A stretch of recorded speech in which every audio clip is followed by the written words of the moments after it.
Well, welcome everyone to another episode of the Minnesota Rack Stars podcast, and today we are at deer camp.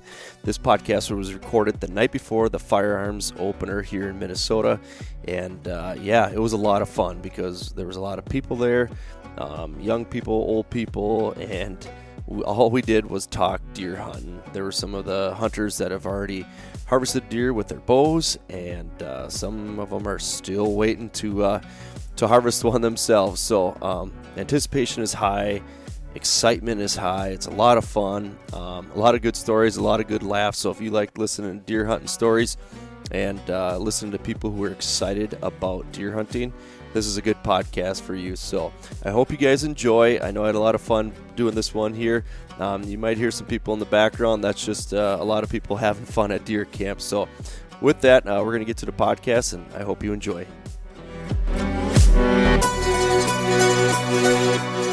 All right, welcome back, everyone, to another episode of the Minnesota Rack Stars podcast. And just like last time, we had a little technical difficulties, but we're rocking and rolling here now. We just recorded about 8 minutes worth of muted conversations, so we unmuted the computer now, so we should be good to go. But tonight, obviously, you can hear a lot of people in the background. It is the night before the firearms opener here in Minnesota. We have our annual little deer camp get-together. We have a bunch of food, beverages, people having lots of fun. And as you can see next to me, I got a couple big buck killers, Cousin Josh, Cousin Andrew, and supposedly my favorite Uncle Jerome here as well. So Jerome's back on the podcast. This is round 3 for him now. So he's a pro at it. But, yeah, so there's a lot of things going on right now.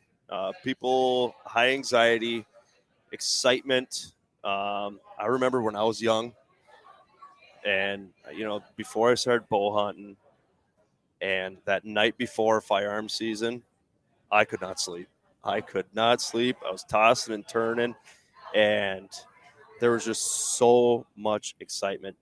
And I don't know. It's fun to feel that energy through all these young kids here and everybody else who haven't really stepped foot in the woods yet. We've been out quite a bit already bow hunting, so we've kind of been scratching that itch, but everyone else here, you can just feel that energy right now. Agreed. But like I said, I got Josh here, Josh and Andrew. And Andrew, you just had a bunch of practice on telling your story here of your big buck that you just shot. Be twice as good, right? Oh yeah, twice as long too. You just shot down in Iowa, you guys. He just shot a slammer of a whitetail, and we're going to talk about it a little bit. And why don't you grab that? Andrew, why don't you kind of explain a little about this hunt? You don't have to go into great detail and give away all your hot spots and all your secrets, but just kind of go through. It doesn't have to be real long. Just kind of go through, kind of tell a story about this hunt with this. How many point is it? It's 11-pointer. 11 point, yeah. Real nice buck. Yep. So I've got permission from one of my coworkers to hunt on his dad's farm down in southeast Iowa. So it's everything Land of you hear little about. bucks. Oh yeah. So land of little bucks. You know what I was going to start calling Minnesota? The land of 10,000 spikes. There's a lot of spikes. Sorry to cut you off, Andrew. Oh no, that's fine. They're bringing the buck over, but yep. We'll have anyway, it for you in a so second. Continue.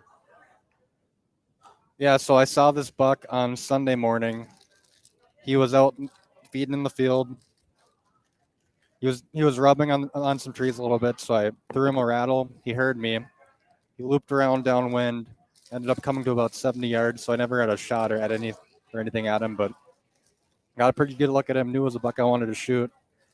How was this is probably the biggest buck you've seen, right, from the stand? No. No? No, last year. Holy, yeah, he's in Iowa. All right, yeah. Come on. Yeah, Yeah, anyways, last year I saw a couple that were a little bit bigger than this guy, but was your heart pumping? oh yeah, my heart was pumping good. I mean, it was definitely the biggest buck I've ever shot at. So yeah, Jerome's got it right here. If you guys are watching on YouTube, Jerome's got the head out here right now.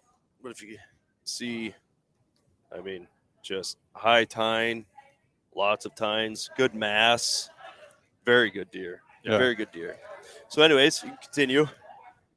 Yeah, so Sunday I saw him, rattled him in, never came close enough. So he walked away. I was on a field edge, so when he saw that there wasn't a buck or a decoy there, he knew something was up, so just walked away. They get big for a reason. And then Monday night, it was getting close to dark, so it was about 6:15, and I had a couple of smaller bucks out in the field. They'd been sparring a little bit and was going back and forth. So this guy came out, stood by him for a little bit. They're about 90 yards away. And I wasn't certain if he was going to come out close enough. I was thinking more about what I was going to do to climb down and not spook him. Mm-hmm. But then I had a doe and a fawn there coming behind me, and he heard him. So he started coming towards me, and he came to about 25 yards. But I had this doe right underneath my stand about 5 yards just staring at me. So he was staring at the doe. I was trying to get my release on the D-loop. I finally got it on, and I was just standing there waiting. And this doe eventually, she didn't blow, but she took 3, 4, 5 steps, ran away a little bit. Mm-hmm. So the buck went, he was about 25 yards, started running a little bit. So while he ran, I drew back.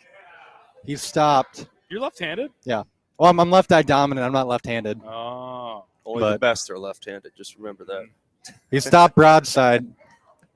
I lined up my 40-yard pin a little higher up on the shoulder. I knew he'd drop a little bit too, but I knew it was pretty far. I shot, and he immediately dropped. So ended up being a high lung shot. Just must have knocked the wind out of him or something. That's interesting. Yeah. I shot a doe one time out in South Dakota, and it was kind of that high shoulder shot Yeah. or whatever, and she hit the ground in a hurry. Interesting. Yeah. It was probably. I mean, did it like curl up and just freeze, or did it go He- down and try? He was running trying to away? get up. Okay. He was trying to get his head up. So at first I thought I spined him. So I put another arrow in him, but I only hit the front leg. So by that time he'd stopped moving. Yeah. And it was 4 minutes of legal light left. So I'm like, I got to climb down. Yep. I told myself, like, you're not going to fall out of this tree because I was shaking pretty bad. I was like, with my luck, I'll shoot this big buck and then I'll fall to the tree. But Yeah. I climbed down and, yeah. That's when you know it's a shooter, man. Yeah. When you get the shakes, there's a couple videos of me on YouTube where all of a sudden I'm just a shaking. That's awesome. You got that deer. I know as soon as you moved down there, I mean, that was one of the reasons because you kind of had a choice on which place you were Yeah. going to apply to or take the job at. Yeah, I had some choices. I could have moved to a plant near Omaha, Nebraska, but I knew that area of southeast Iowa is Yeah. pretty dang good. So Yeah, like I keep telling you guys, hunting runs through the blood here in our family, and you obviously made the right decision because you've made some connections now, and even if moving on here, if you're not a resident, you can still apply for those points, and you got some hookups and you got some properties that you can hunt. But Andy, I got 5 points, just so you know. yeah, I think it takes 6 now. yeah, Damn. Well, Keep- I'll have 6 before next week because you buy them in March. Yeah. keep saving your money, Josh. Keep saving your money. So Jerome, let's bump over to you here. Have you been able to get out since we went out to South Dakota? I have not, just because of work and everything like that. I have not, but looking forward to sitting in the stand tomorrow morning. And my stand usually, I see a lot of activity, so hopefully I'll see some bucks tomorrow too. Usually, does and fawns will come out, and I do have a bonus tag as well, or the antlerless tag, and so be it. The landowner that I hunt on, my brother, he doesn't mind it if we take a doe or two No. because he has plenty of does. So, Yeah. but we'll see. And then my daughter Abby and her grandpa are going to be hunting in Cass County, not too far away. And so I'll hunt here in the morning probably, and then I'll go up there in the afternoon and Oh, cool. Sunday and see what goes on there, because unlike our family, theirs is kind of dying off as far as their hunting party, and so we want to keep that going and Yeah. help Abby if she does get a buck or a doe tomorrow, then Yep. can help with that. And so, but I'll hunt here just because it's a family thing, obviously. Yep. And then but then during the week I plan on spending quite a bit of time in the evenings too. So when we were on our way back from South Dakota, in during the podcast, I think it was the pre-trip, I asked, or maybe it was the post, whatever, some of your greatest memories. I asked Dale, but I didn't ask you, and you mentioned one of the memories that you have almost every year out in your stand, your rifle stand, You want to elaborate on that a little bit? What you mentioned? I think in my family, it's more than 7, I believe. Nieces and nephews have shot their first deer next to me out of my stand because Oh, that's cool. Yeah, and it started with your brother Mark, and it went down the line that way. I never got the invite. You never came up for deer hunting, otherwise you could have. He only But- hunts where the big bucks That's are. right. Whatever. You just go there. But no, it was fun. In fact, there was one time I had 4 nieces and nephews in the stand with me, and I think they shot 2 deer during that stretch when they were in there. I was probably 20. at least 200 yards away, maybe 3, and I could hear you guys in there the whole time. Not gonna Yeah, lie. yeah. Andrew, did you shoot your first deer with Jerome? Nope. Shot with my dad. Oh, okay, cool. Was it you that was doing the coyote calls and spooking him? Oh, That's Oh, another. jeez. That's another deal. But I will have to tell you, now that he's a big buck hunter, there was a time where Andrew was with me in the stand, and a nice big deer did come out. And I said, Andrew, there's a buck. It was like 10:30, 11 o'clock in the morning north of my stand. All of a sudden, the big buck comes out of the timber. And I said, Andrew, there's a big buck. And couldn't quite pull the trigger at that point. So then I jump up and try it, and then I miss it too because I was kind of like, say, oh. And so you gave me a nice picture of that deer plus the shell that I missed that deer because I blew it too. Was But, it blackberry? no, it wasn't blackberry. It was a nice deer though. Yeah, yeah. No. I thought he hit it. From what I remember, the way it reacted, I thought he hit it, and I was like young, didn't want to waste meat. I mean, I was shaking bad, so that's why I didn't shoot him the first time. So you were just being straight up honest. Like, But- you didn't have the physical capability to shoot it because you were shaking. Yeah. I was so Yeah, nervous. And Yeah, you got to appreciate I that. said, Andrew, there it is. I think I was like There it is. 13 or something. I don't. I And was what- pretty young. You started off as an ethical hunter right off the bat. And what a nice uncle to see a big buck Yeah. come out and offer it to my nephew. Or maybe Yeah, Jerome was you know. shaking so bad he couldn't shoot, so he said you do it instead. No, it was to give him a shot. Oh, that's good.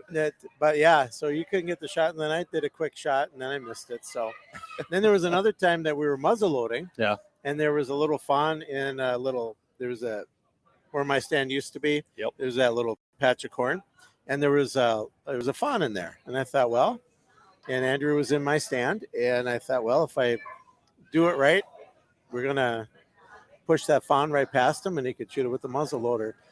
Fawn did perfectly right next to the stand. You didn't get a shot off that Yeah, time it either. never stopped. I probably should have shot, but Yeah, I was waiting so- for it to just stop. I was, And I like go you up said, there and I said, "Meh." yeah. It's like, Andrew, what's going on? But that's one of the joys. Andrew, you don't watch the Vikings game during the stand, do you? no. No. that's- no earphones. No. Yeah. You have to listen to the last podcast or the second to last podcast. I think that story might have got brought up. Yeah. But that is a good memory of all the nieces and nephews that shot their first deer with me. And That's that's awesome. more fun than me shooting a deer. Yeah. It really is. And it's a lot of fun. So Cool. Should we talk quickly about that coyote story? I think you got to bring it up now.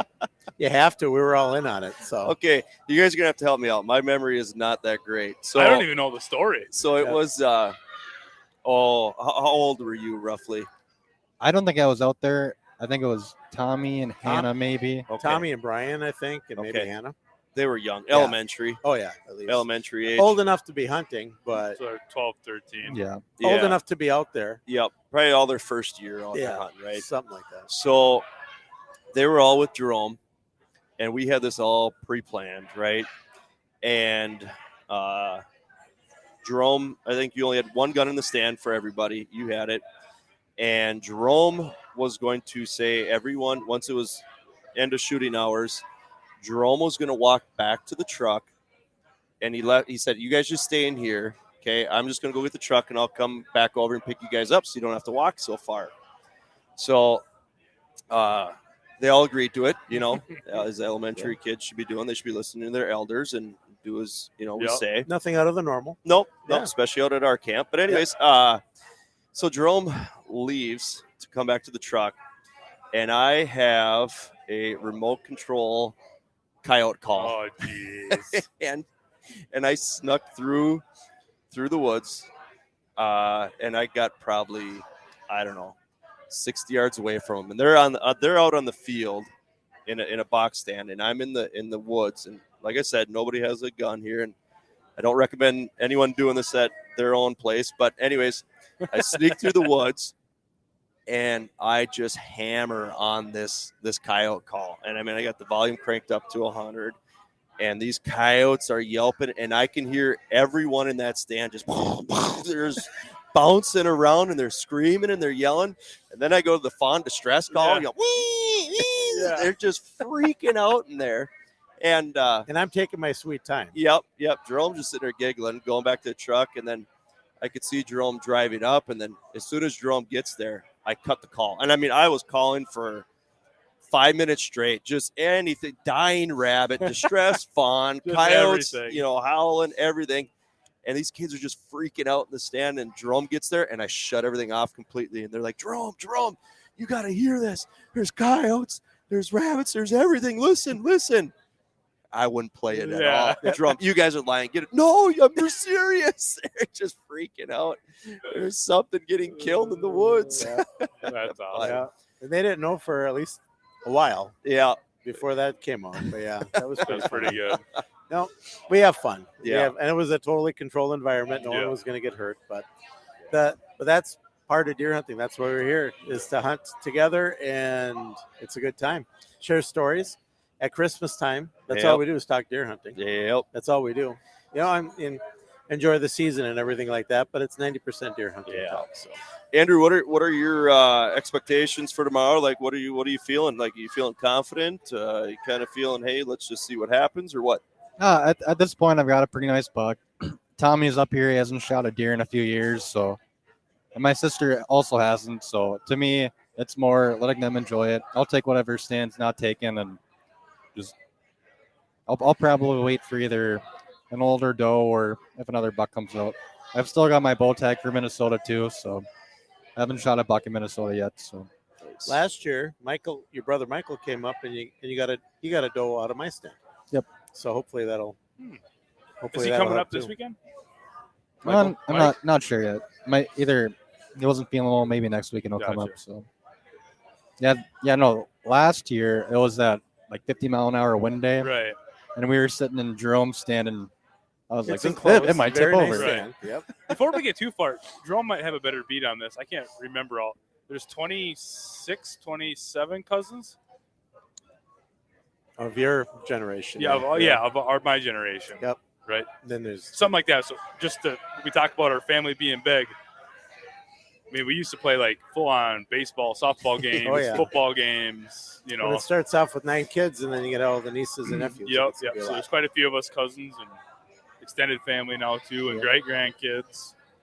Yeah, it's a blast. I don't know. It's Full houses at Christmas. I always say this is the best holiday of the year, Yeah. right here. I told the kids that the other day in school. It's the best holiday of the year coming up this weekend, and everybody knew what it was. Yep. But no, it's a lot of fun out here. We should get Hannah over here, huh? Sure. Yeah, I'll give We up should my. get Hannah. I need a You want beer. to go get Hannah? No, I got it. I You got got a beer. So Andrew, you said you're going to take the last Got stand some tomorrow. questions for you. Don't give location, just describe what you feel is the best stand that you can hunt around here. Like what I mean, you shot a good deer last year. Like maybe describe that area.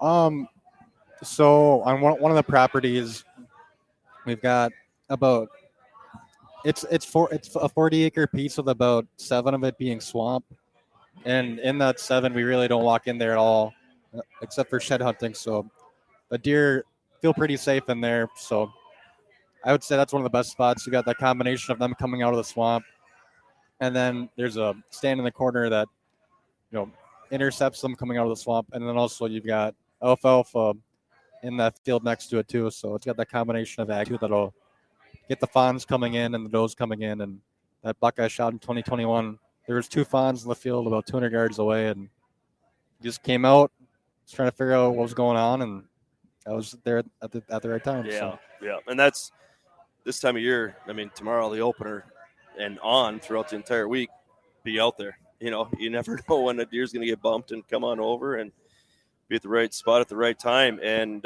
speaking of which, Hannah, you made your way over here. Welcome. So, Hannah, big news this year for you. Oh boy, You got married. I did.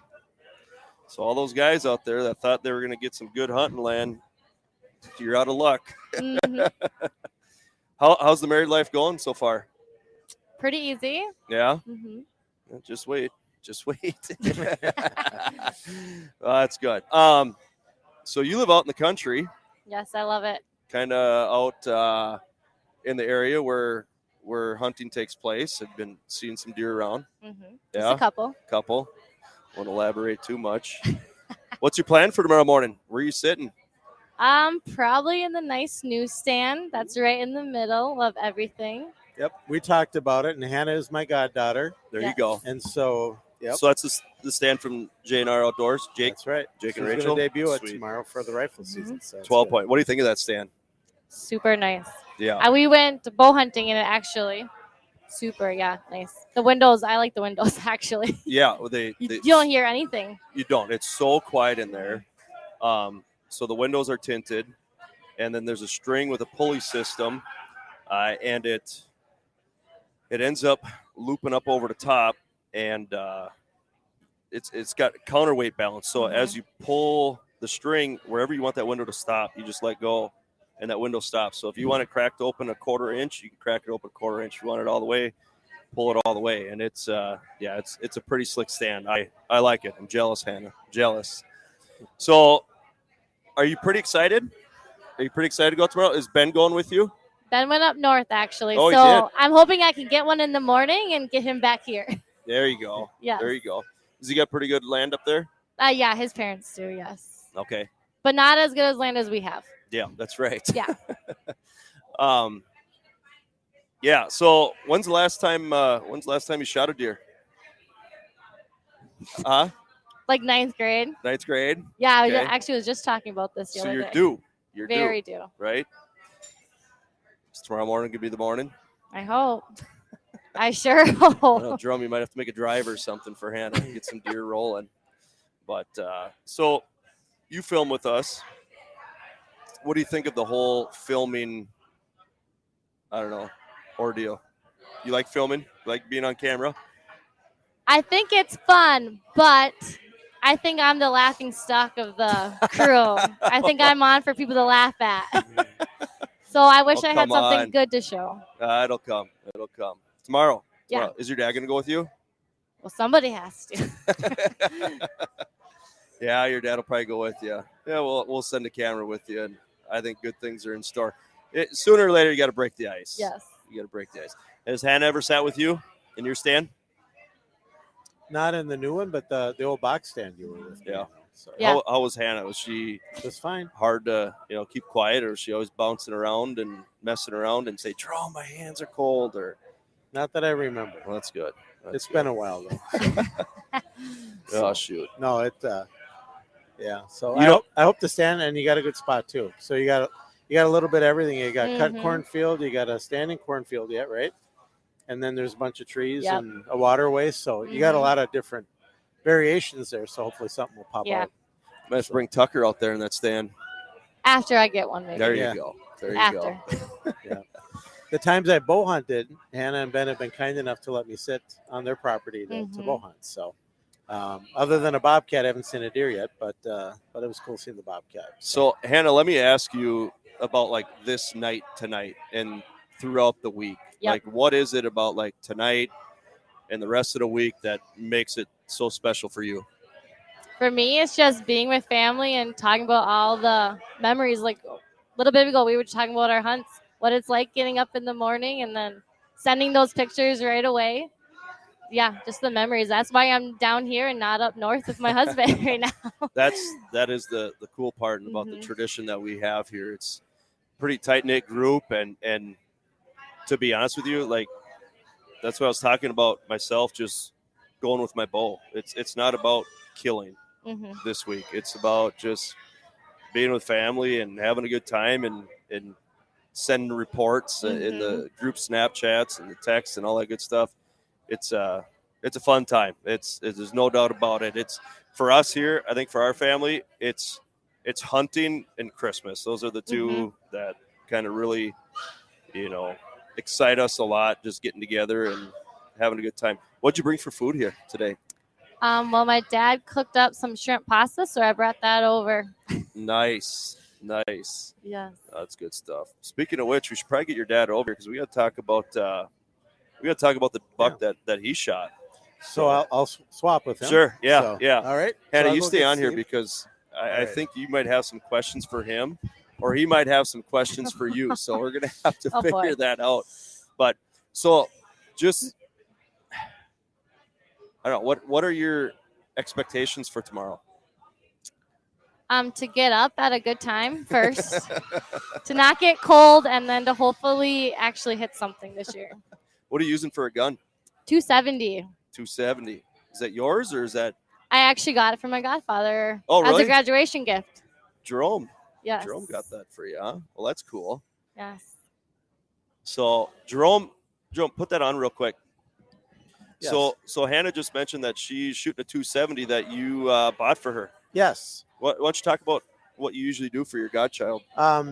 Godchild, if they choose to. I've got 3 goddaughters, and they were offered to get a rifle for their my graduation gift for them. And so you got a 270, and your sister, she's 243, I think, about her. So, yeah. Yep. So, If I have one more kid, you'll be the There you godfather, go. just to let you know. and the thing is, guns last a long time. So, Oh, yeah. That's the Yep. best part. So, That's right. well, Uncle Steve's here, so I'm going to swap Perfect. out, okay? All right. Speaking of guns last a long time, my daughter, she's 6 now, but before she was 1, our family kind of has a tradition of winning guns. And my mom usually buys a bunch of raffle tickets and stuff. And Harper won a gun, so that was pretty cool. She ended up winning a 300 win mag. Oh, so, jeez. So we'll have to figure out what we're going to do there to I think my plan is I'll end up buying that gun from her when she's old enough and explain to her that she won this gun, and then we'll take that money and go buy her, a nice gun that'll fit her. Steve, how we doing? Well, 3 beers in, not too bad. I guess. Nice. Isn't tonight a great time? Yeah, good time. Do you remember like when this all first started? Used to be in my shop, tell you the truth. Yeah. Exactly. So I talked about this on a couple podcasts ago. I always had the vision of a deer camp and, going up north and stuff. And one day I was either talking to you or I called you up and said, you know what, let's just get together and do our own little deer camp out in your garage.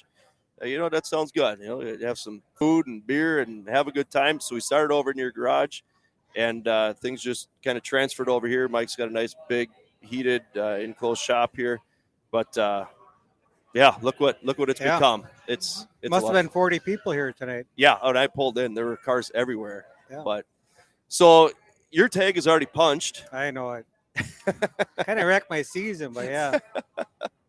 So why don't you just kind of give a little description of what your buck looked like in trail camera pictures, because I think that's worth mentioning. And then also on top of that, just kind of run through real quickly about how the hunt, came about. Okay, well, of course, you see them all summer, and they look bigger on trail cameras. And he had a split on one side and a drop tine on the other side. He looked really impressive, especially with velvet on. He was a good deer either way, but anyhow, so I'm sitting in my stand. There was 2 of them that had splits on the one side, on the same side. One is a little bigger than the other. And a doe with triplets happened to come through, and I was really surprised to see her. I thought she would have died because she was just skinny as can be all summer.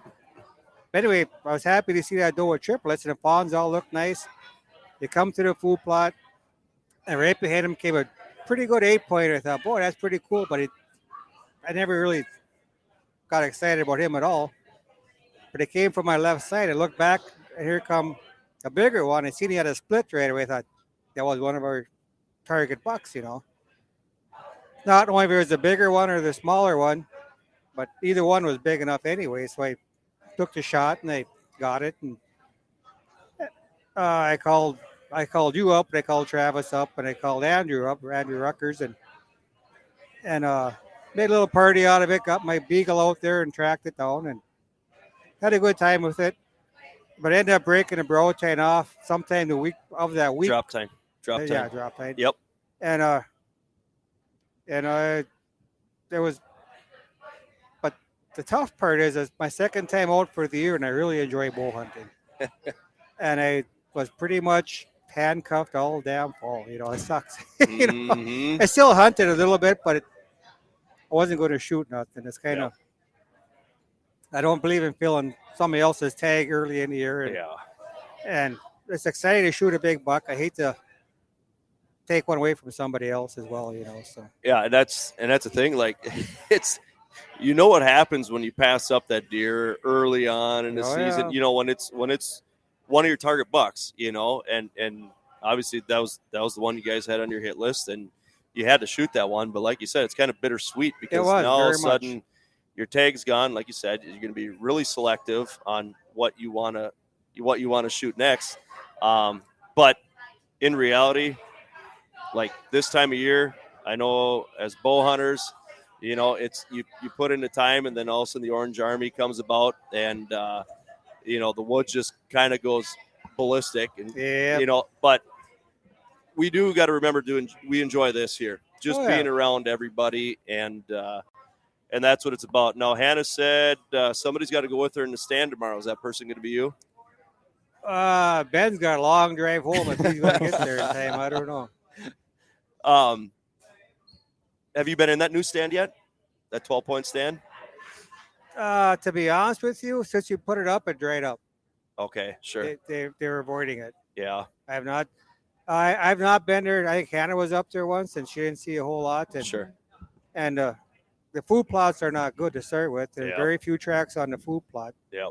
So I think it's up to Hannah, but I think your old stand is going to be a knockout. Yeah. That stand, I had two different spots in this spot that I had to stand. In the first spot that I had this stand, I had to walk all the way across a cornfield or a CRP field. When I first started hunting, there was corn the whole thing. Yeah. And I'd be pushing deer off there, and I'm like, okay, I don't want to be bumping deer off here. So then I moved the stand further out, and you ended up putting it into like a CRP program. Yep. Right. So you get CRP grass in there. You put some crops in there, and then we also planted like, what was it, 4,000 trees or 3,000 trees? 3,500, yeah. 3,500 pine trees in there. This was in 2005, so those trees are 20 feet tall. Oh, more than that. More than that, Yeah. okay, yeah. So it's turned into really good cover, and then especially for tomorrow, to be honest with you, it's supposed to be a south wind.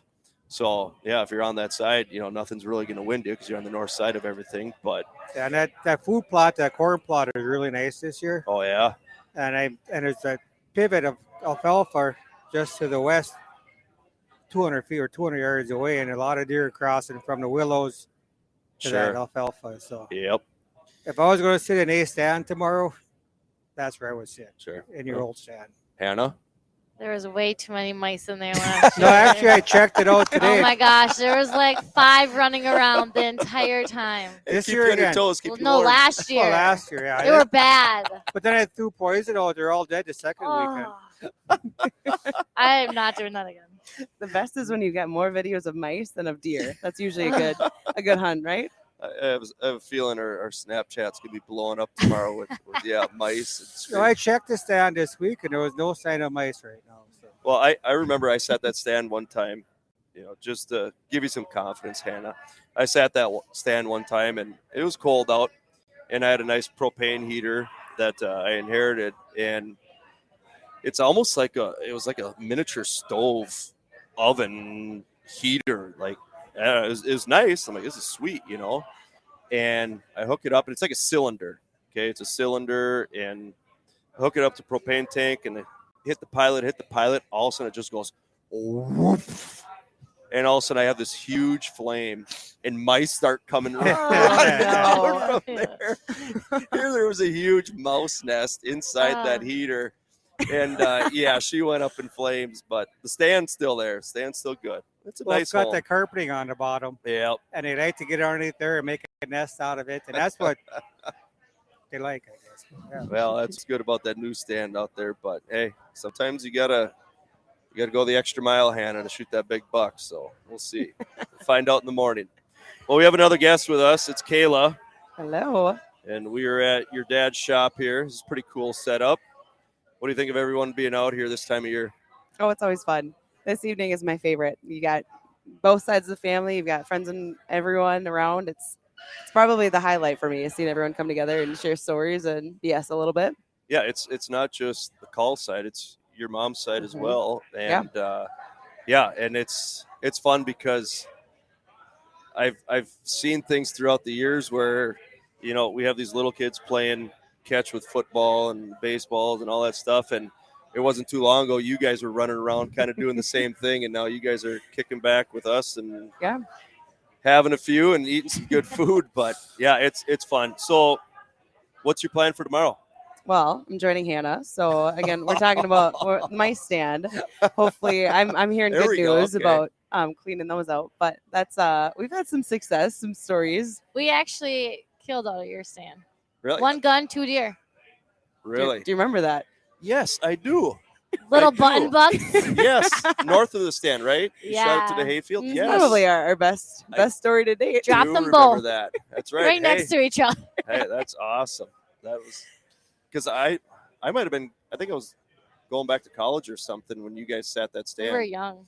Yep. Yeah. I think I was going up to Fergus. I was going to college up Yep. there, and then all of a sudden I got a text message that you guys got a couple of. That's cool. Think about like those memories that you guys have hmm because of hunting, and I don't know what the numbers are out there, but I think it's so cool.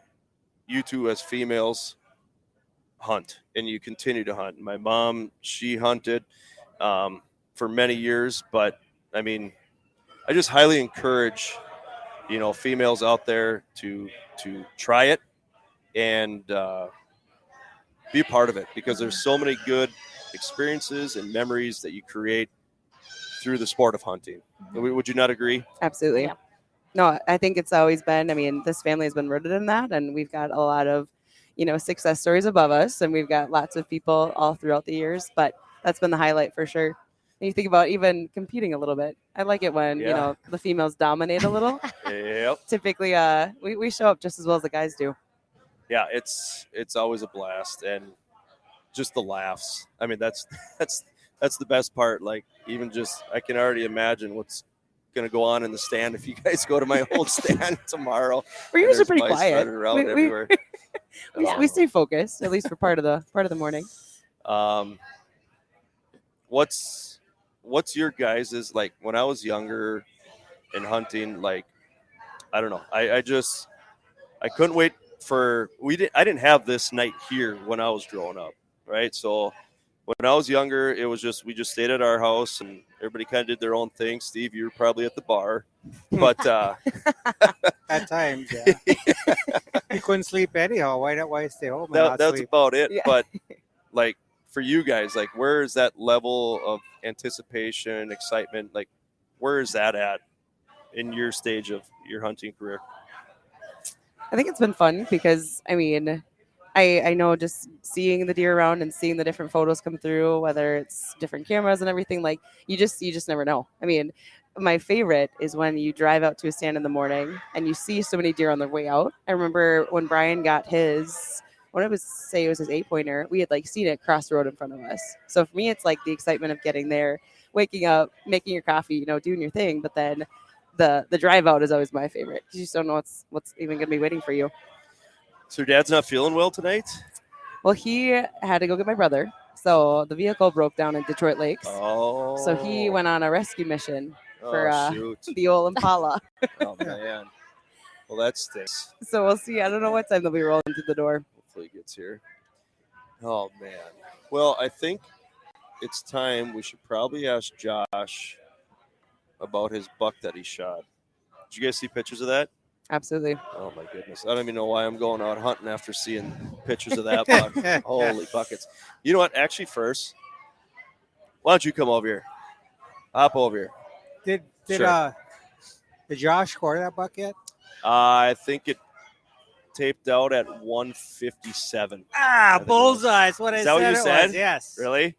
That's crazy. Yeah, I've still got it. No, that's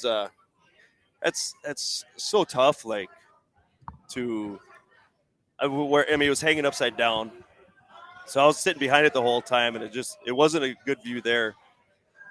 I think I guessed 160. I think is what I guessed, but it was right around there. So we have joining us here now is my mother, Kathy.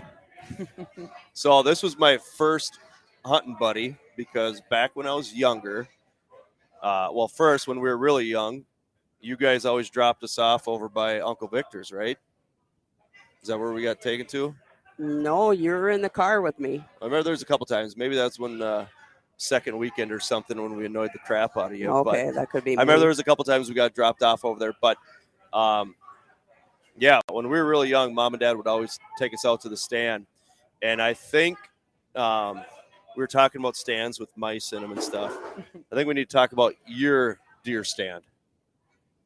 So why don't you kind of paint the picture to people where you used to hunt. You don't have to go in detail exactly which county road, whatever, but just kind of give the layout of where you used to kill a lot of deer. Just pull off the road into a field driveway, get out of the vehicle, and sit there and wait for them to come through. You had permission, though, to be on Oh, this yes, property. absolutely. Absolutely had You just permission. pull off a random field Yep. and just start shooting deer. No, we had permission. Yeah. Yep. Yep.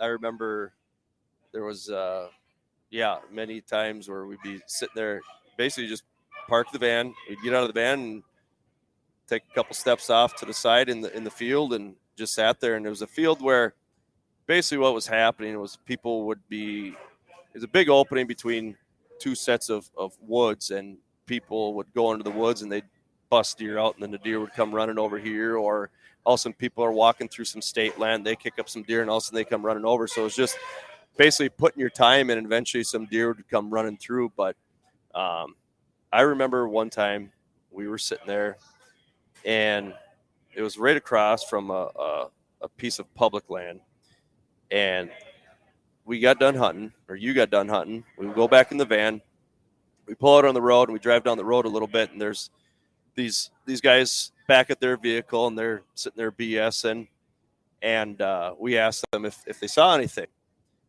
and they said, no, we haven't seen a deer yet.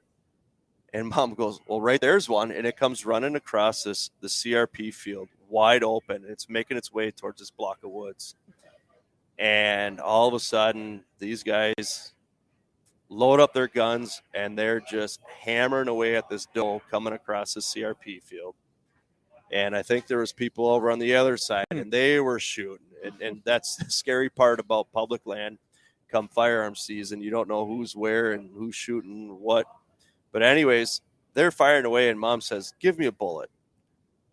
So we give Mom a bullet, and she shoots, and you missed. Mm-mm. I think it was the second bullet we gave No, you. I only Was it had the one first bullet. I only one bullet. Okay, so anyways, so we'll go with your story. But no, I believe you. I was young at the time.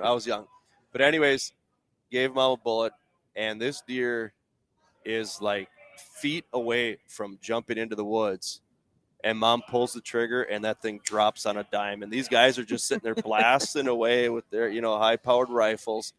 And Mom comes out there with her 243 and just drops it in its tracks and just tumbles. Oh my God. It's like, well, I guess we got to go get it now. Every dog has their day. Yeah. But yeah, she showed up the boys that time. But no, it's really cool. Now,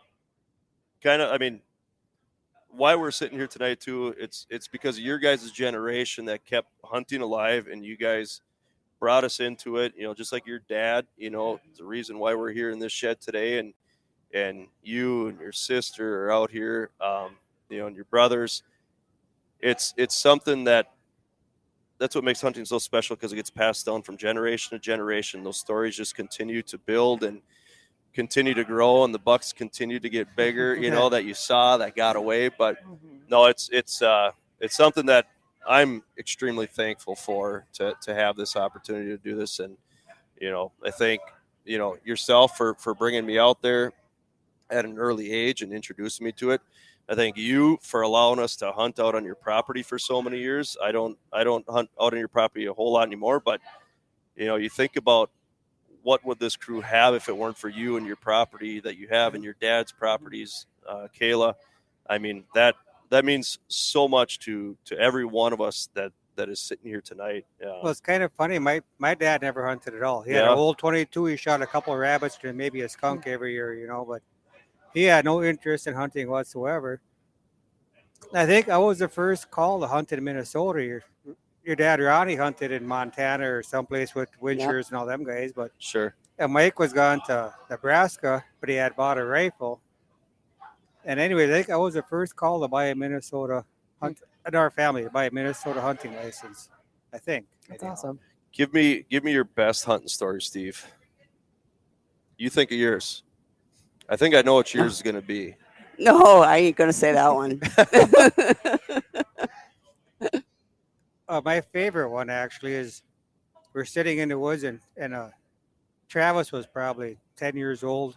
He took a bow out opening day rifle. He wanted to hunt with us, so we put him in a stand where the deer would cross the river, creek possibly. And we had two-way radios back then. Mike always had two-way radios, and so anyways, he's sitting in the stand, and Kenny Dorn had one, I had one, and all of a sudden Travis comes on. Dad, I see a deer. What should I do? I said, well, shoot it. Figure he'll miss anyhow. So a few seconds went by. He goes, Dad, I can't see it. Why not? My glasses are all fogged up. I said, okay. Don't breathe for like a minute and then try it. So about 30 seconds went by and he calls back. I shot it. I think I hit it. Oh, crap, So, okay, you go look, so you crawl out of a tree, and come down there.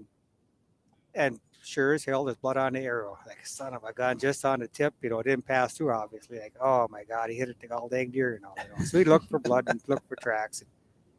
We didn't find it anyways. So anyways, the next day I shoot this doe with a perfect cross on his front leg where the arrow had hit that deer. Man. So we tag teamed on that one. That's crazy. I mean, he wasn't legally able to shoot. He's not going to hit a deer. Why even worry about it? Sure as hell he hit a deer. Oh, funny. Oh, Kayla, do you have one? I do. I Let's do hear actually. it. Let's hear it. So I think I was hunting. I know for sure it was Carolyn. I don't remember if it was Andrew or if it was Matt. That was the third person. So on the 40, Dad had built a larger stand, and it was made out of garage doors. So really, there was 4 different ways you can look out off to the field. There's a patch, kind of this path of the clearing, and then down kind of further back where Brian's stand is. And so there's 3 of us. And we're all kind of sitting with our backs to the center, facing out, so we could see the different sides. And I was the only one of the group that had shot a deer, so I was going to be the third shot if it came down to it. And so we're getting going, and straight out of Carolyn's window, not 25, 30 yards maybe out in front, she sees this buck coming out. And I'll be honest, it was part of my morning where I started getting a little dozy. So I'm not really 100% awake at this point, but she taps me and she goes, "Hey, Kayla, I think I see something coming." And I look over, and she couldn't even pick up the gun. She was so nervous. She goes, I can't take it. I think you got to go for it. And so my rifle's to my left, and the window that this deer is to my right. And I remember I started to slowly turn because it was fairly close. So I'm not trying to startle this deer. And I start to kind of turn. I reach for the rifle, and the rifle falls. Oh, so geez. all 3 of us are staring at this deer. This deer clearly heard us, is staring right back. And so waited what seemed like an eternity, and eventually kind of picked up what it was doing. It was slowly walking past, and I was able to get the rifle and got in position, and we got the deer. And after that, oh man, we were hooping and hollering. But it was just this moment of all that panic and we thought for sure it would chase off. So that was my highlight. That was good. It's crazy how that stuff works. How about yours, Mom? Well, I'm not going to say the one that you think I'm going to should say or whatever. No, one I'm thinking of is the buck you had hanging on the wall. The story of that one. But maybe that's not in your top 5. No, this is a weird. I was pulled off in that field. Yep. And doe come out on Uncle Victor's, and I went across, and it was probably about a 40-yard shot. I shot her and dropped her right there, but her head was still up. And she had 2 fawns with her. And I walked over by her, and here I broke her back. She dropped. I actually had to push the fawns away to get away from her. Yeah. Oh, That's a man. tough one. Though. Yeah. Oh, Yeah. boy. Well, but I mean, you think about it. Back in the day, I mean, to apply for doe takes. There was very few deer back. In the Yeah. day. Yes. Yeah. Very. So- You were If lucky If you saw a deer. you shot at it. So Yep. like nowadays, I mean, just want to keep that in perspective because like nowadays it's tough to shoot a doe that's got fawns with it and stuff. But back in the day, I mean, you saw Yeah. a deer. I mean, Wow. Yep. When I started out, if you shot a fawn, you were a hero. that's there was crazy. just Yeah. you There was got, nothing. You got 1 or 2 shots a year if you Yep. were lucky. There Yeah. was very Yep. few deer. And we used to have to apply for buck tags too. I never had to. You never had to? No, Okay. Always applied for. doe. Okay. You probably had like a 20% chance of getting one. There Yeah. was If no you saw deer. one, you were lucky. Yeah. Very lucky. Yeah, how times have changed, and I think with technology, with trail cameras, has helped a lot. People can see what is out there, and back in the day, the only way to really get a gauge on what type of deer and how many deer were out on your property was through shining. I mean, yeah. if you really wanted to see what was out there, But that was enjoyable too, though. it was shining. Oh, we And- did a lot of shining. Oh heck yeah. yeah. And just to clarify here, it was just shining, not with a gun. There was no gun in Right. the vehicle or anything like that. You just went around and you scouted. And what we've noticed throughout our shining days was that those big boys, when you're out at like midnight, Yep. 1:00, that's when you usually saw the big boys, moving around. But we videotaped back then too when we were shining, and I actually just found our computer. I want to get done with this South Dakota video, but my computer is so slow at home right now because all the photos that are saved from the phone are on the computer, so it just slows down the computer. So we're trying to get these photos off the computer to an external hard drive. But anyways, I was sitting there going, and all of a sudden I found a video of myself, John, I think Mark was in the vehicle. John's got his bleach blonde dyed hair. And we were out shining. I think we were driving maybe, I don't know which old vehicle it was, but he was probably in 10th grade and I was probably in, 8th grade or something like that. But yeah, those days we were out shining, those were some fun nights. But I'm glad they've gone away from shining because that just put a lot of stress on the deer, and then it just opened the door up for people to poach as well. But it was a lot of entertainment. We enjoyed that to know. Oh, yes. We did it 2 or 3 nights a week. That was fun. Yep. And I don't think I'll ever forget the feeling because, when we usually went shining, it was dark out, but then it was usually in the fall here. So when you have your hand out the window shining, I remember putting multiple gloves on and big old, Oh, sure. coats because your fingers and hands would just get frozen. But Oh yeah. no. Well, we're going to get Josh back on over here because I want, I'll see if he'll open the door a little bit on this buck that he shot and kind of give us a little story behind it. But Josh, you got to get over here. Come on. We're gonna finish off with you here. You should send John a text and see if he's gonna join us on here or not because I want him to come on here. It's time Do for that. bed. Josh, I called at 157. Did you? I did. Yeah, Mark got it right on too. He guessed 157 and 3/8. 3 ace. I was Yeah. like, oh, Oh wow. he got it to the eighth. He's Yeah. better than me, I guess. That's not the official whatever dry score or like the 60-day, but So we heard Andrew's story. yeah. Let's hear just your night on Monday. Yeah, deer walked in and I shot him. Yeah. No, I had pretty good sit. Obviously, I killed a pretty good one. It was actually not that great of a. I mean, it was obviously one of my best hunts of all time, but it was a slow sit in totality because I only seen one doe up until I killed him at 6:10 right in the afternoon. So typically, my strategy going in for this pre-rut, leading into the rut here, was to hunt downwind of bedding areas and kind of hunt hot sign and the hub scrape kind of theory is I know there's a pretty good scrape just downwind of a bedding area. So I knew that if I put in enough time there that eventually probably a good buck would come in and check out that scrape, or at least come in downwind of that bedding area and be scent checking them. You know, I hadn't had any pictures of this buck, but my buddies, that their property butts up to my grandpa's, and their property's pretty large, and they've had this buck on the south end of their property a few times. So it really wasn't a buck that was on my radar as being like one that was in my wheelhouse to kill. But you know, anything come this time of year, you know, We'll take it. they're moving, you know. Yeah. So yeah, I had seen that doe earlier in the day, and at about 4:00, and 6:10, I shot him at like 6:10, but just before that, he popped out and he was just cruising, not like a hard cruise, like it was like head down, like cruising, like he was on hot doe, or you know, a certain particular smell. It was like he was just kind of cruising this downwind side and paralleling one of the main deer trails, I guess I would say. And he was just kind of going slow, and you know, every few steps I could see him stop and look around, and you could tell he was smelling. He was scent checking that bedding area, and yeah, he came right to me, like pretty much straight on towards me, and he. Trying to describe how he came in. So it was, I would say it's hard quartering too is the way how I shot him. I put it right between his throat and shoulder. He did what he did 90% of what I was expecting him to do.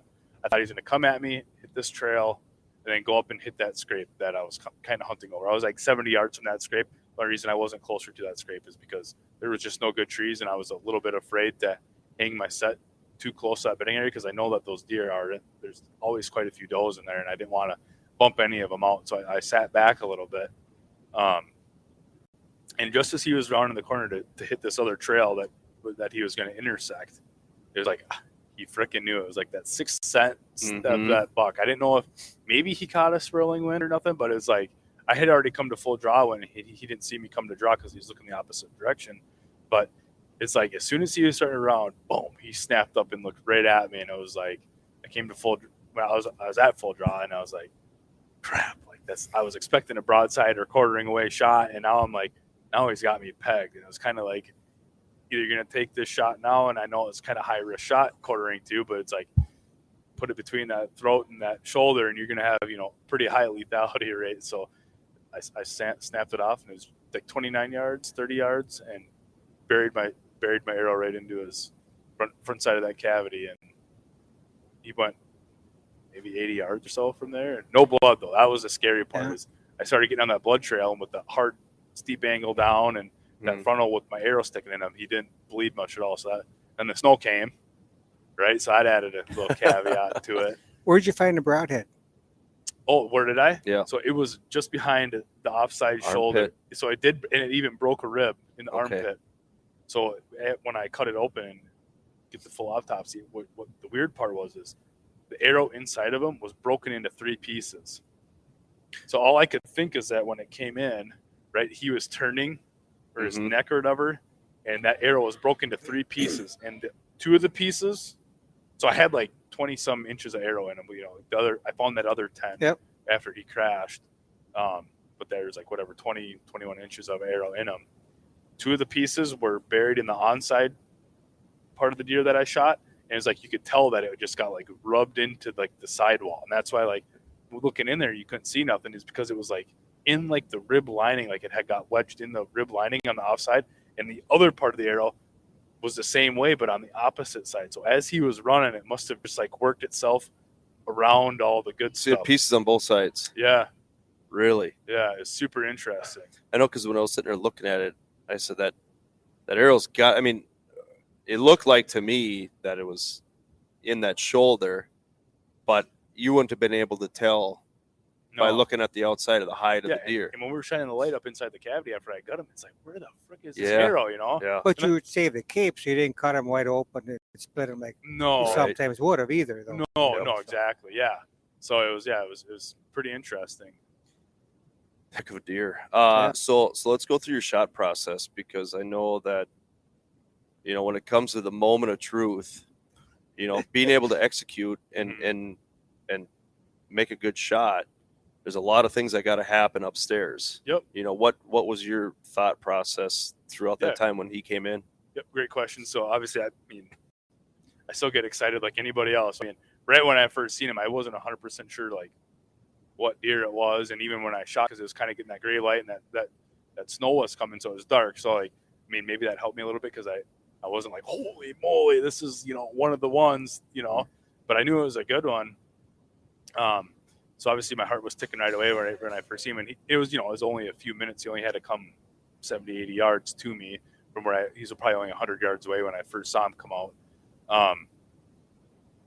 But one of the things I've been pretty fortunate with over the years is like, when it comes to the moment of truth, I'm not one that gets overly excited. Like, I've always been good about calming myself down and like getting a little bit of ice in my veins. As soon as I normally start to draw the bow, it's like I can feel it overcome, like all that excitement. My heart slows down, and I'm pretty fortunate that way, because I know a lot of people don't always have the pleasure of that, right? So I feel pretty fortunate that my mind works that way. But a few things that I know that help me out with that is, you know, right away, you know, your heart starts pumping, you get real excited, and it's like, you know, obviously deep breaths, get that oxygen working back into your bloodstream is a big deal. Try not to get too wound up and to get short breaths, because that's going to hurt you. And that's just, I guess, the nerdy side of me coming out is, you know, listening to that stuff. But exactly right. The other thing is too, is I'm big on confidence, right?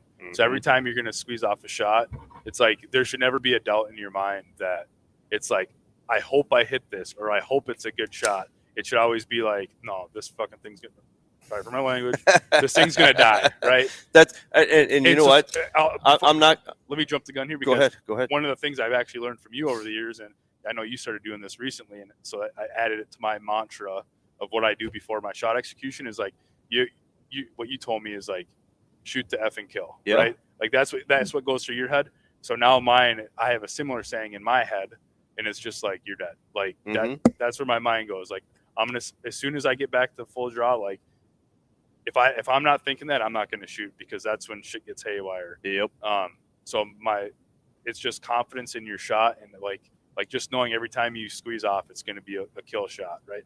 And then from there, obviously, like I shoot my bow quite a bit. You know, a lot of guys will say, and I've learned this a long time ago, is, you know, you kind of have like a shot sequence, you know? So like, obviously come to draw, like I think about it less now because it's more muscle memory than it used to be, but it's come to full draw. I get obviously look through my peep. So for me, it's draw, peep, bubble, pin, squeeze. Like that's kind of my shot sequence. And, you know, I think about it less, but because like I said, it's muscle memory, but that's how I go through, because a lot of times people forget about the bubble, and they may or not think it's important, but I can tell you, it's big. It is important, especially when you get up into higher sets, and you know, you got your third axis and blah, blah, blah, blah, blah. Yep. And taking a shot like I took, you know, it's a higher risk shot. It's not impossible. It's a very lethal shot, very lethal if you put it where you want it. But having that bubble, you know, 2 inches one way or 2 inches the other, that could have been a wounded. You know, I could have just, you know, clipped the shoulder. You know, I shoot expandables and I shoot severs, which are pretty good about ribs. But say you're shooting a fixed mechanical that when the blades deploy that they're fixed. You know, I've heard horror stories with certain brands where they hit the ribs at a quartering 2 shot, or even quartering away. They hit those ribs, and then they just stick on the outside of the ribs. Weird things happen. They don't break through the rib, right? So that's part of the risks there. So I guess that's a long-winded way for me to say that I just, every time I shoot, I try to have the utmost confidence. There are a lot of things that go into it.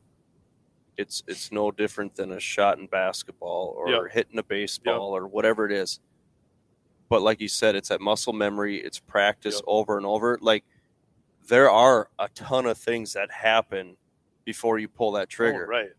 And what you said right there probably wasn't everything. You know what I mean? Like, there's probably more that you were doing that you're maybe just unaware of, you know, subconsciously doing. You know what I mean? Right.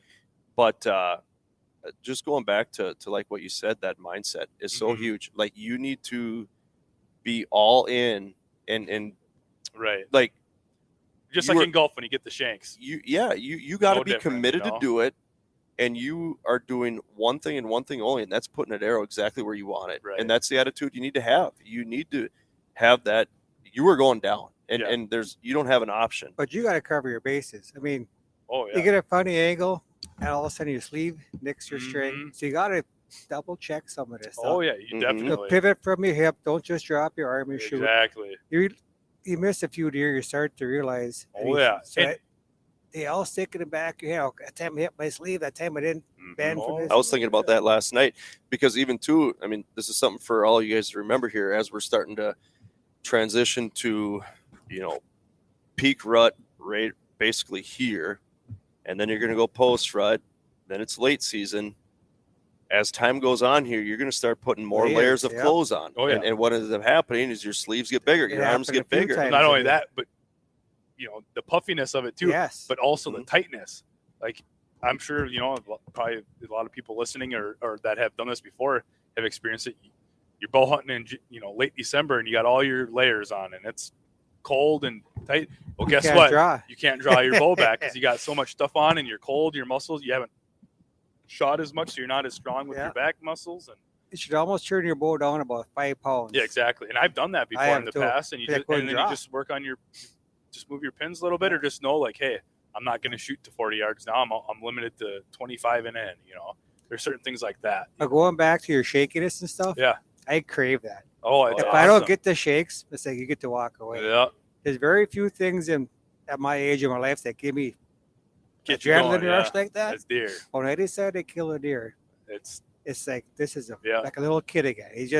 yeah. It's so intense. I just love that. That's why I Oh. keep going. Oh yeah, agreed. And I don't want to come off as like overly arrogant or like I'm too confident because You have to be confident. oh, you have to you be. have to be. But it's because I've learned because Yeah. I've missed before and I've Mhm. wounded deer before in the past and it's the worst feeling like that. There's nothing I hate worse than that feeling, and so it's all Ah. things I've learned over time. But I still get Steven. You can ask my dad because he's always the first person I call after I shoot one, and I think he thought something was wrong because I give him the call and I'm shaking and my teeth are probably That's what it's clattering. about. That's what And it's and about. I'm as much as I try to be as confident as I can in my shots, and that's a learned habit per se. After the shot, if I don't see that deer go down, I'm always I'm a second guesser, Yep. and it's Right. like, God damn it, I didn't hit him where I wanted, even though I can in my mind's eye I can still right now I can still see what happened on Yeah. Monday night. Yeah. I know right where I hit him, and I knew my initial reaction was like I freaking drilled him. Yep. But 10 minutes after sitting there and I didn't see him die in sight, it's like, oh, Yeah. is he walking along the river? Is he chasing a doe right now? Because I didn't see him go down, But you just have to be confident. That's a big thing. And the other, to go back a little bit, is you said there's things you don't think about, and you made me think about something. It's like when to draw. Mhm. Little thing, right? And that comes from experience. And like I was self-conscious. Like I knew which way he was coming from, so I had a game plan, and I was ranging everything before. Like when I get into a stand and I know there's no Yeah. deer around me, I'm constantly ranging and re-ranging. Block it in. So I know that tree is 34, that trail's 30. So I have it all locked in where I think I'm going to be shooting, and that way when it comes, I'm not dicking around with my rangefinder. No, did you have a camera going too or not? No. I give you guys credit. That's tough. Get your camera Oh, going, get in yeah. position. I think that actually calms me down because Oh, my man. It's focus something to think about. my focus is off the deer. My focus is on the Yeah. camera. Make sure my mics are going. Make sure the cameras are turned on. Right. All that stuff, and the shot is actually secondary. Right.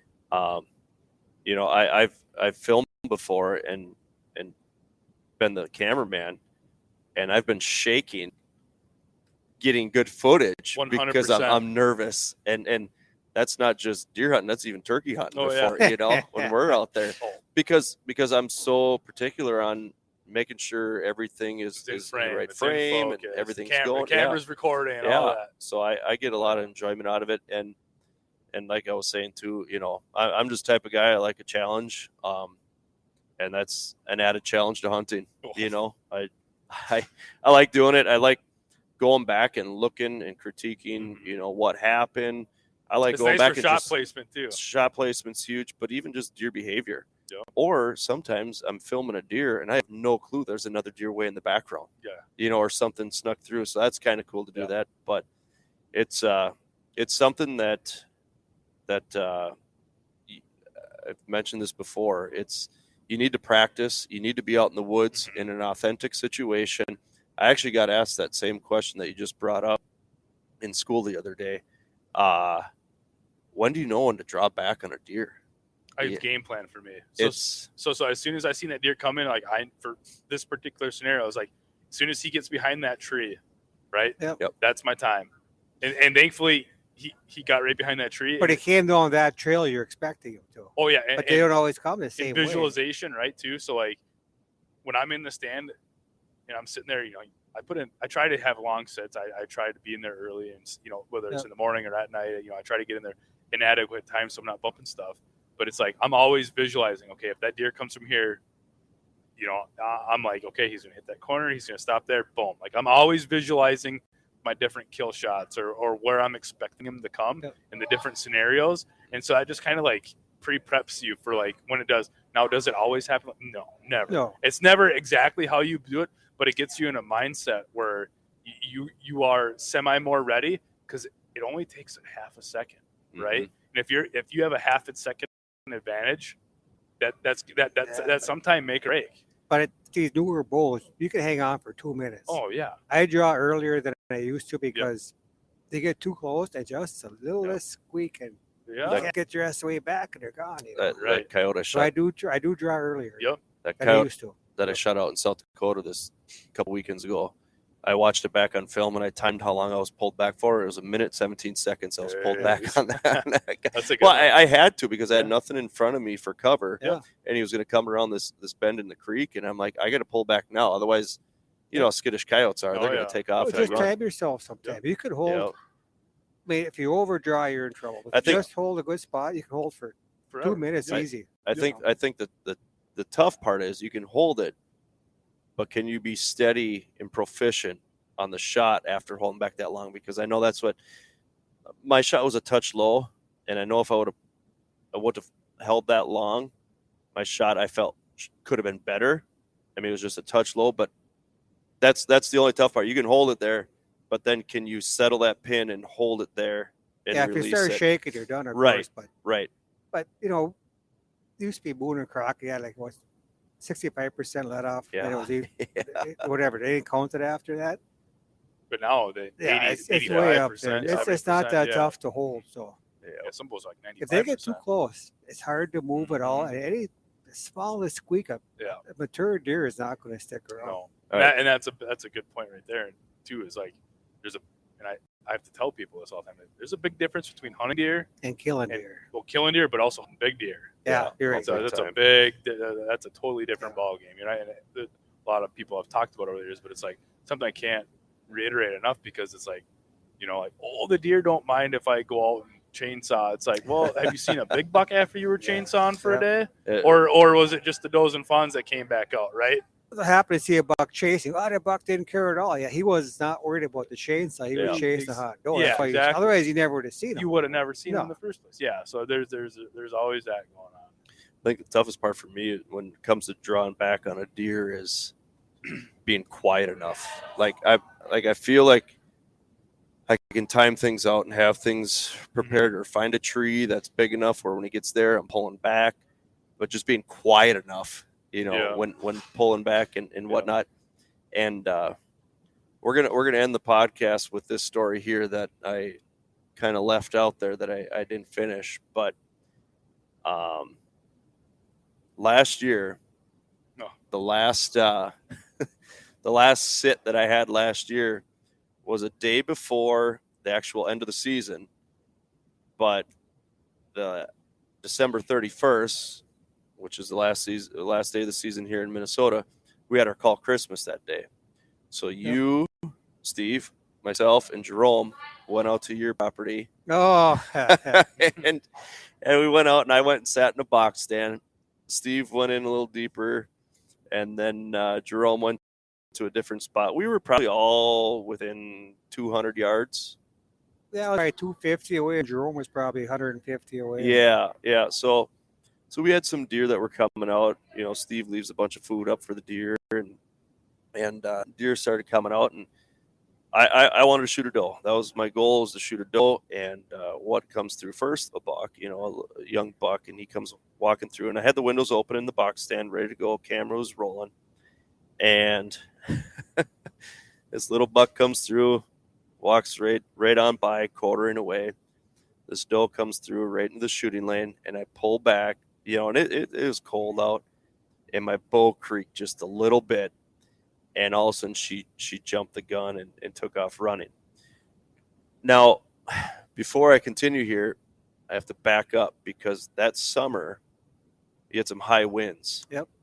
And the wind blew over this box stand, and one of the windows, The pane broke. Yep, window busted out. So I get up in the stand that night, and I look, I'm like, okay, there's the window that's busted out. All the windows are tinted, right? And I get up there and I see the window that's busted out. So as this doe runs off, I'm like, perfect. She's right there in that opening where there's no window. And I pull back, and I got her at about 30 yards, and I hit the release, and all I hear is wham! And I'm like, what the heck just happened? And I'm like, freaking out. Like, I have no clue. I'm like, okay, did the bottom of my bow smack the blind? No, I'm like too far away. I'm like a foot away from it yet, right? I'm like, did I shoot through the blind? I'm like, no, I didn't shoot through the blind. I'm like, what in the heck happened?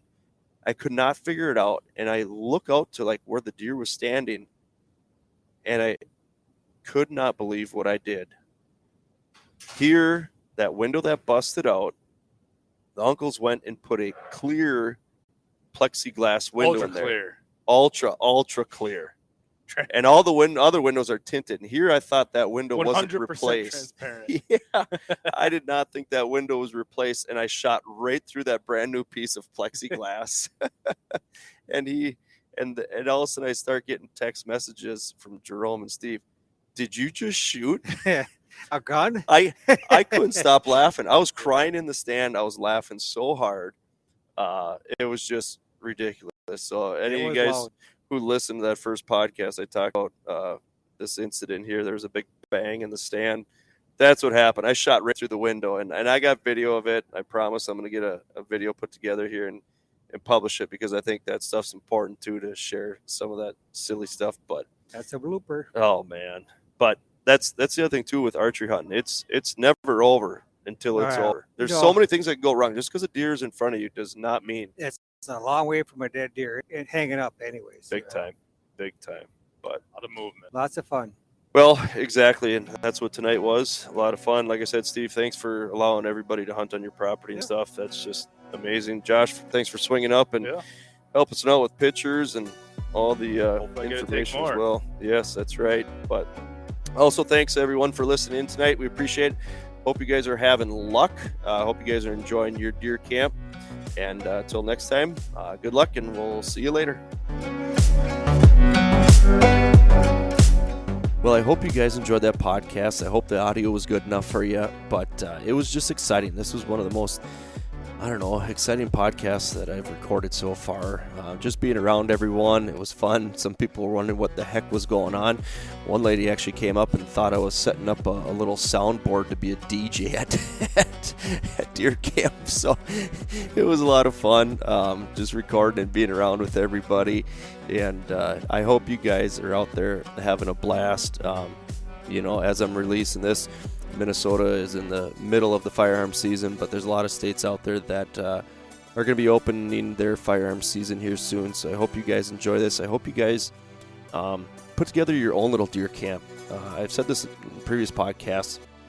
Just have people over at your house, have people in the garage, and just bring some food over and have some beverages and just have a good time. It's about being around everybody, and the more you can have people around, the more fun it is. So with that, just once again, I want to close with all the people that help us out and make this podcast happen, and all the things that we do on YouTube and our social media platforms. Arctic Shield, Domain Outdoor, Fourth Arrow Camera Arms, J&R Outdoors, and then also Tacticam. We thank you guys. We can't thank you enough. We appreciate those partners, and then also we appreciate every one of you out there who listen, and I hope you join us again next time for another episode of the Minnesota Rack Stars podcast. And until then, good luck to you guys. Stay safe, have fun, and if you haven't already, start your own deer camp. It's a lot of fun. All right, take care, you guys.